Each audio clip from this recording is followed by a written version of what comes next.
পার্থ চট্টোপাধ্যায়ের শারীরিক পরিস্থিতি দেখতে মেডিকেল বোর্ড সূত্রের খবর, শরীরে পটাশিয়াম সোডিয়াম ভারসাম্যের অভাব, হার্টের অবস্থা জানতে ইতিমধ্যেই ইকোকার্ডিওগ্রাম করা হবে বলে সূত্রের খবর। পার্থ চট্টোপাধ্যায়ের শারীরিক পরিস্থিতি দেখতে মেডিকেল বোর্ড গঠন করা হয়েছে। ইতিমধ্যেই পার্থ চট্টোপাধ্যায় তিনি কেমন আছেন তার শারীরিক পরিস্থিতি জানতে মেডিকেল বোর্ড গঠন করা হয়েছে। শরীরে পটাশিয়াম সোডিয়ামের অভাব রয়েছে এমনই কিন্তু বলা হচ্ছে।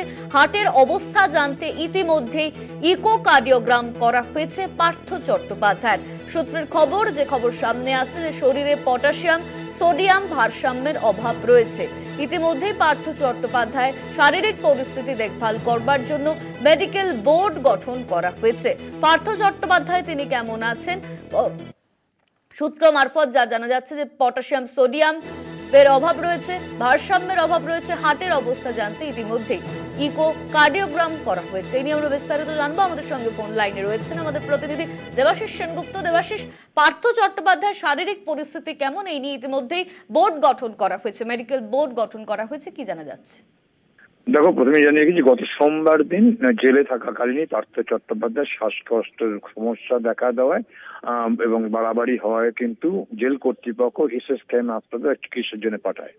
দীর্ঘক্ষণ ডাক্তাররা চিকিৎসা তার বিভিন্নভাবে অবজারভেশনে রাখার পরে ডাক্তাররা তাকে ভর্তি করার সিদ্ধান্ত নেয় এবং অবশেষে এমার্জেন্সি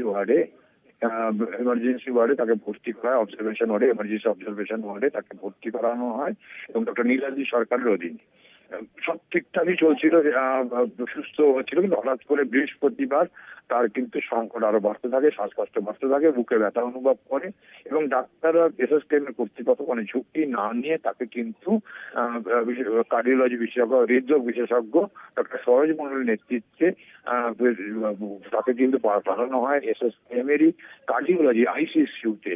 এবং সেক্ষেত্রে সরোজ মন্ডলের নেতৃত্বে 10 সদস্যের মেডিকেল বোর্ড তৈরি করে এসএসকেএম কর্তৃপক্ষ এবং তার চিকিৎসা চলতে থাকে এবং বিভিন্ন রকম পরীক্ষা করা হয়।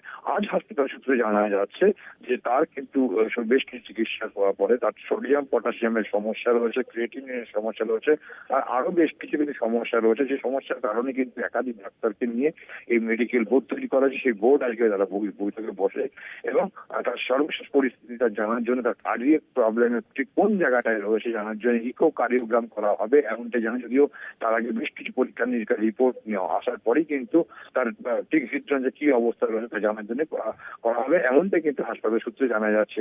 এই মুহূর্তে পার্থ চট্টোপাধ্যায় কিন্তু তার যে শারীরিক পরিস্থিতি, সেই শারীরিক পরিস্থিতি নিয়ে কিন্তু উদ্বিগ্নে রয়েছে। কিন্তু তার মেডিকেল বোর্ড আজকে তাকে বসেছে এবং বসার পরে বেশ কিছু রিপোর্ট নিয়ে তাদের মধ্যে আলোচনা হয়েছে এবং যে বিষয়টা জানা গেছে সোডিয়াম পটাশিয়ামের পাশাপাশি ইউরিন ক্রিয়েটিনিন তার একটা সমস্যা রয়েছে। এছাড়াও বেশ তার এর আগেও বেশ কিছু সমস্যা ছিল এবং সেই জায়গায় দাঁড়িয়ে থেকে সমস্ত পরীক্ষার পরে সিদ্ধান্ত না হবে তার ইকোকার্ডিওগ্রাম করে দেখা হবে, হতে পারে যে তার হার্টের পরিস্থিতি কি আছে। ধন্যবাদ তোমায় দেবাশিস, আমাদের সঙ্গে ফোন লাইনে ছিলেন আমাদের প্রতিনিধি দেবাশিস সেনগুপ্ত।